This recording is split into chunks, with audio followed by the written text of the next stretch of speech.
Hi, my name is Amanda Thompson, and for many of you, I fill different roles in your life. To some of you, I'm a friend, a mentor, a pastor, a counselor, a relative, a confidant, or you can fill in the blank. But all I want to be is a servant of Christ. I want to live my life to serve Jesus. See, when I was growing up, my parents, that's how they lived. They have been servants from the time I was born. And in turn, I have been taught that. And as I grow, all I want to do is serve Jesus and love on his people. My parents instilled many things in me along with servanthood. And they've also prayed many things over my life. And one of the most important things that they've prayed over me, and the one that sticks out a lot, is actually before I was even born. My mom was pregnant with me, and they were at the old church. And she was in a service worshiping, serving the Lord, serving people in that moment. And she began praying over me, and she said she had her hand on her stomach, right? She's praying over me, and she said, and she's going to preach to the nations. And she said she stopped. And she was like, what did I just pray over her? And she never told me that she prayed that over me until I made the decision to go to Kenya for the very first time when I was 16 years old. Over the years, there were many leaders who spoke into my life and who truly made a difference. I could name so many. As Pastor Connie was a huge influence in my life from when I was young, and she instilled so many things in me that now as a pastor I put into practice. And of course, my parents and many other leaders, but Miss Stephanie Pierce is one that really sticks out to me because when I was 13 years old and I wasn't truly sold out for Jesus, she took me in and began mentoring me and began showing me Jesus in a new perspective. She showed me how to love people unconditionally. She showed me how to love people who could never give back to you. And for me, that changed my whole life.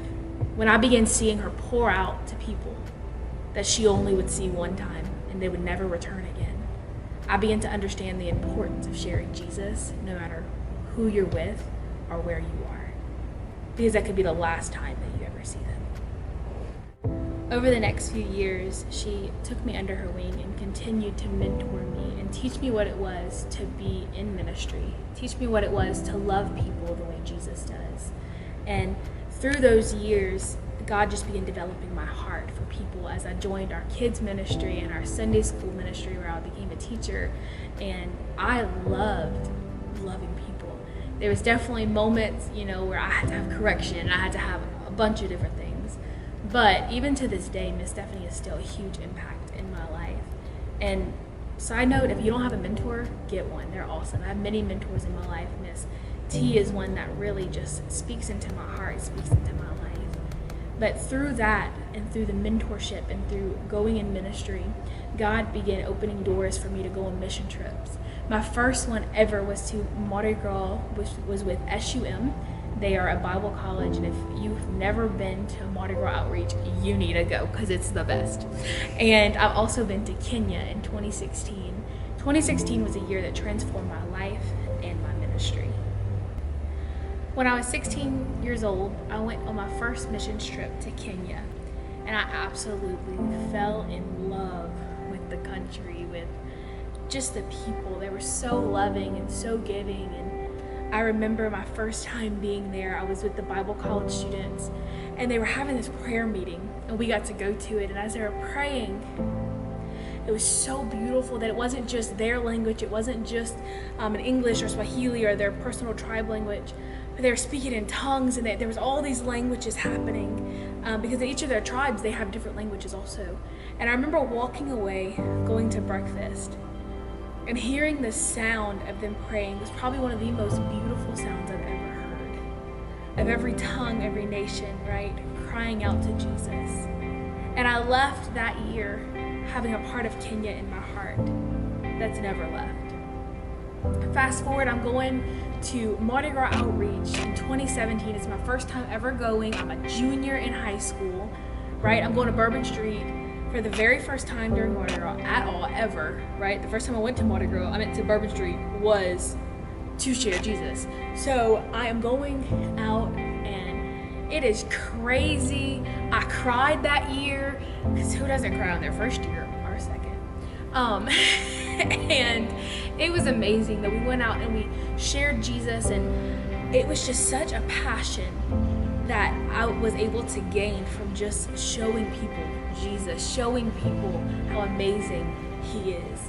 And during that, we have this service that's called an impartation service, and it's where you go to these different fivefold ministry breakout sessions where they pray over you. And so I went to one with Pastor John and Pastor Liz, and they began praying over me. And at this time, right, I was working on our bus ministry, and I was like, yeah, I'm called to evangelism. Like, that is what I'm going to do. I was going to work with evangelism, and I was going to work with children in urban areas, and I was going to, be right there with them. But my heart was definitely in Kenya. My heart is simply to love people. And so in that moment, they're praying over me, and they're like, well, what are you called to? And I was like, like street ministry. And they're like, so evangelism. I was like, I guess so. Like, whatever. And she looked at me, and she said, no, you're called to missions. And Pastor John just began speaking over my life, and he was like, you are called to the nations. You're not just called to one, but God has been placing different countries on your heart. And he was so right. See, Haiti has also always been a place that has been on my heart. Kenya was on my heart. And he told me that year, he said, God's going to continue to put these places in your heart. And in that moment, I was like, hold up. Like, I did not believe it. I was not ready to accept it. And I was like, I don't know about this. So I was very quiet about it. I was like, we're not going to share this just yet.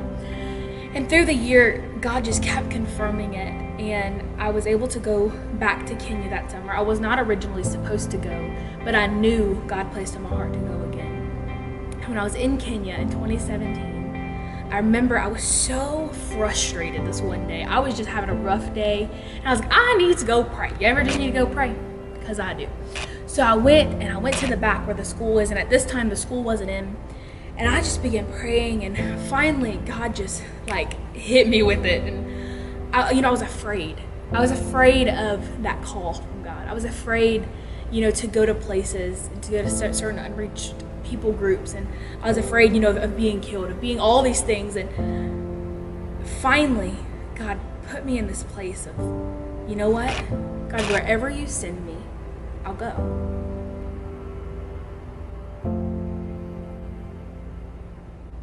So along with being our junior high pastor at Bayou Blue Assembly, I will now be given the opportunity to become our missions coordinator. And I'm so excited to do that. Pastor and Pastor Janet and I have been working on putting together what that even looks like for our church over the past few months. And we're going to continue doing that until, it's complete.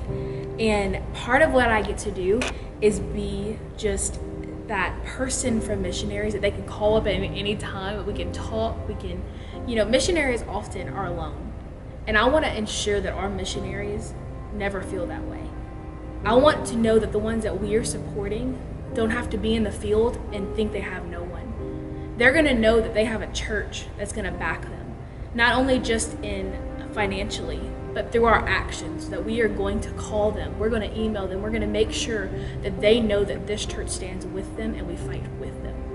That when they're battling something, they don't have to battle alone. I'm so excited for this new opportunity that God has given me to work so close alongside of our missionaries and still be in our church, taking you guys on trips and working with our junior high students.